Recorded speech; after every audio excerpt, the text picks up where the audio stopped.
So we are studying TCA cycle or tricarboxylic acid cycle, which is also known as a Krebs cycle. So watch this video. It is a very good video for the tricks. Thank you. ठीक है, just memorisation के लिए कि ताकि आप लोग एक अच्छे से मेमोराइज कर सके इस टॉपिक को, मैं आप लोगों को एक रफ आइडिया दूंगा. ठीक है, तो पहले जो है मैं आप लोगों को बेसिक कुछ चीज़ें बताने जा रहा हूँ. ठीक है, पहले देखिए आप लोग. पहले हमारे पास है साइट्रेट. साइट्रेट है 6 कार्बन वाले कंपाउंड.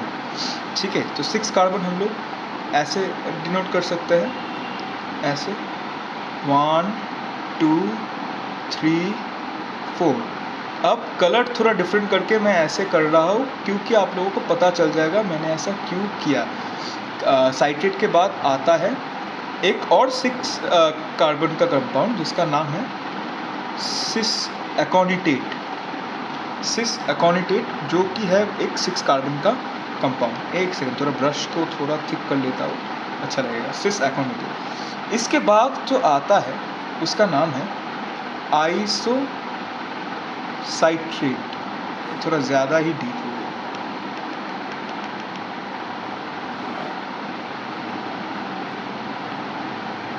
ये थोड़ा ज़्यादा ही डीप चला गया था, sorry for that.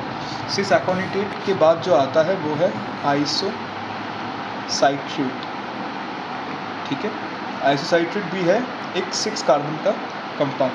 Iso citrate के बाद जो आता है वो है अल्फा कीटो ग्लूटरेट. ठीक है, अल्फा कीटो ग्लूटरेट का खासियत क्या है, ये है 5 कार्बन का कंपाउंड. तो स्टार मार्क लगा लो, ये 5 कार्बन का कंपाउंड है. क्या हुआ है ऑफ कोर्स कार्बन डाइऑक्साइड का रिमूवल हुआ है. Removal of carbon dioxide. Removal of carbon dioxide is what we call as decarboxylation. Right, तो यहाँ पर क्या हुआ है, डीकार्बोक्सिलेशन हुआ है. ठीक है ना. तो इस कंपाउंड को हम लोग ऐसे रिप्रेजेंट कर सकते हैं कि यहाँ से एक कार्बन चला गया, तो 1 2 3 4 और उसके बाद एक कार्बन, तो ये 5 कार्बन का कंपाउंड है. राइट, फिर से एक और स्टेप ऑफ डीकार्बोक्सिलेशन यहाँ पर मैं करूँगा. ठीक है, तो पहले साइट्रेट, फिर से एकोनिटेट, फिर आइसोसाइट्रेट, फिर अल्फा कीटो ग्लूटरेट, और उसके बाद जो आएगा उसका नाम है सक्सिनाइल कोएंजाइम ए. ठीक है, सक्सिनाइल कोएंजाइम ए. इसको मैं रिप्रेजेंट कैसे करूँगा, देखो इसको रिप्रेजेंट मैं करूँगा 1 2 3 और 4, बस. तो ये क्या है, ये एक 4 कार्बन का कंपाउंड है. ये एक 4 कार्बन का कंपाउंड है. इसका मतलब है यहाँ से कार्बन डाइऑक्साइड का रिमूवल फिर से हुआ है. यहाँ पर भी हुआ है आप लोगों का डीकार्बोक्सिलेशन. ठीक है, सक्सिनाइल कोए के बाद क्या आता है, सक्सिनाइल कोए के बाद बनता है सक्सिनेट. ठीक है, सक्सिनेट बनेगा. ये भी है एक 4 कार्बन का कंपाउंड. सक्सिनेट के बाद बनेगा फ्यूमरेट, FUMARATE. फ्यूमरेट जो भी है 4 कार्बन का कंपाउंड. फिर होगा मैलेट. मैलेट भी है एक 4 कार्बन का कंपाउंड. और मैलेट के बाद आएगा ऑक्सैलो एसीटेट, और ऑक्सैलो एसीटेट भी है 4 carbon.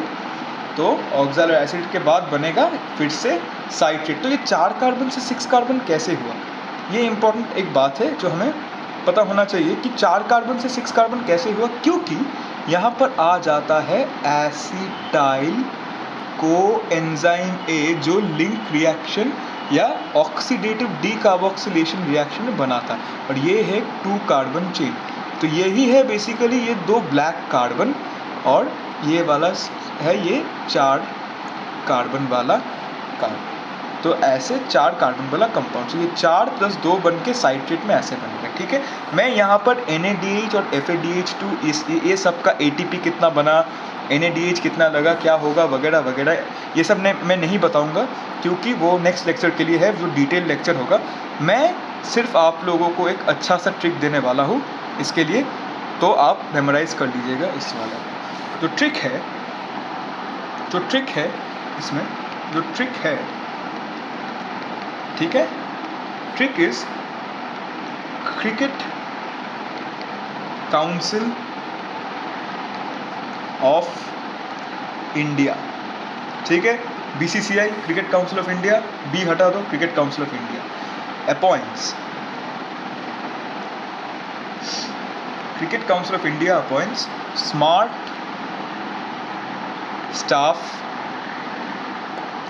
staff for main office. समझ में आया? Cricket council of India appoint smart staff for main office. अब सर ये क्या है? हाँ, मजाक है क्या सर? ये वाला क्या मजाक है sir? Cricket council of India appoint smart staff for main office. हाँ, स्मार्ट स्टाफ क्या है सच में क्रिकेट काउंसिल ऑफ इंडिया में? सर आप क्या बता रहे हैं सर? ठीक है, मैं उसमें नहीं जाऊँगा। देखिए, क्रिकेट काउंसिल सबका जो है उसका इनिशियल पकड़िए, CC, ठीक है, CCI को पकड़िए, A को पकड़िए, S को पकड़िए, S को पकड़िए फिर F को पकड़िए, M को, देन O को, ठीक है, बस खत्म। इस C से तुम्हारा आ जाएगा साइट्रेट, जो कि है एक 6 कार्बन का कंपाउंड।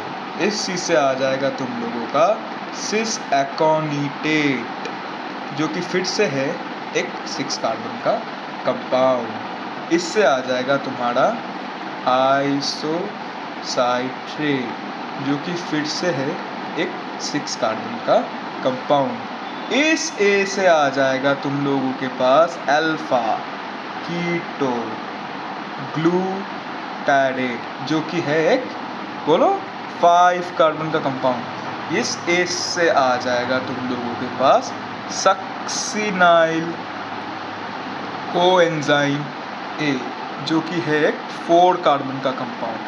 इस S से आ जाएगा तुम लोगों के पास सक्सिनेट, जो कि फिर से है एक 4 कार्बन का कंपाउंड। फिर आ जाएगा तुम लोगों के पास फ्यूमेरेट, जो कि फिर से है एक 4 कार्बन का कंपाउंड। फिर आप लोगों के पास आ जाएगा मैलेट, जो कि है एक 4 कार्बन का कंपाउंड। और लास्ट में जो आएगा उसका है आप लोगों का ऑक्सैलो एसीटेट, जो कि फिर से है एक 4 कार्बन का कंपाउंड, ठीक है। तो यही ट्रिक है। Cricket council of India appoints smart staff for main office. तो डीकार्बोक्सिलेशन हुआ है। तो एक और इम्पॉर्टेंट चीज़ मैं लिख देता हूँ। डीकार्बोक्सिलेशन कब कब हुआ है? आइसोसाइट्रेट से अल्फा कीटो ग्लूटारेट जब बना तब हुआ है आप लोगों का डीकार्बोक्सिलेशन, ये फर्स्ट है। और सेकंड फिर से आएगा अल्फा कीटो ग्लूटारेट से जब ये सक्सिनाइल कोएंजाइम A बना तब। तो पोटेंशियल बहुत सारे क्वेश्चंस कवर कर लिया मैंने अभी तक। ATP, NADH, FADH2 इन सब का डिस्कशन में अभी तक नहीं गया हूँ, वो बाद में देख लेंगे। So thank you everyone and never stop learning and be happy.